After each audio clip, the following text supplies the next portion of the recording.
കൊല്ലം കടക്കലിൽ tiles and granite wholesale കടയിൽ മോഷണം. കടയിൽ സൂക്ഷിച്ചിരുന്ന പണം മോഷ്ടാക്കൾ അപഹരിച്ചു. മോഷണത്തിന് ശേഷം സമീപത്തെ കിണറ്റിൽ വലിച്ചെറിഞ്ഞ നിലയിൽ CCTV ക്യാമറയുടെ ഹാർഡ് ഡിസ്കും കണ്ടെത്തി.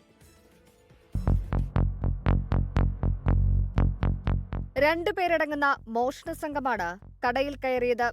കടക്കൽ പാങ്ങലുകാട് പ്രവർത്തിക്കുന്ന സെയിൻസ് ടൈൽസ് ആൻഡ് ഗ്രാനൈറ്റ് ഹോൾസെയിൽ കടയിലാണ് ഇന്നലെ രാത്രി മോഷണം നടന്നത്.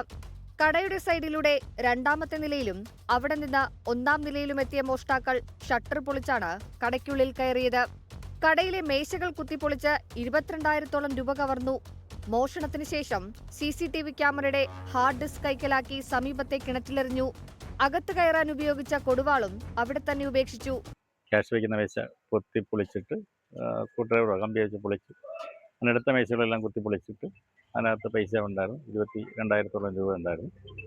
അത് കാണുന്നില്ല. പിന്നെ ക്യാമറ നോക്കിയാൽ ക്യാമറ നോക്കാൻ പറ്റുന്ന ഹാർഡ് ഡിസ്ക് ഇളക്കിക്കൊണ്ട് പോയേക്കുന്നു. കടയ്ക്കൽ പോലീസ് സംഭവ സ്ഥലത്തെത്തി CCTV ദൃശ്യങ്ങൾ പരിശോധിച്ചു.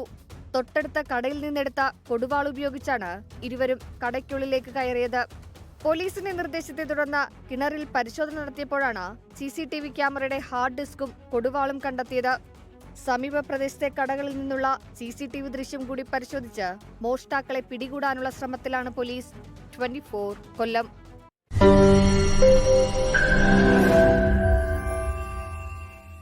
ലോകത്തെവിടെയായാലും ഏത് സമയത്തും 24 വാർത്തകളും ഓഗ്മെന്റഡ് റിയാലിറ്റി പാക്കേജുകളും എക്സ്പ്ലെയിനറുകളും വിശദമായി കാണാൻ ഞങ്ങളുടെ YouTube ചാനൽ നിങ്ങൾക്ക് സബ്സ്ക്രൈബ് ചെയ്യാം.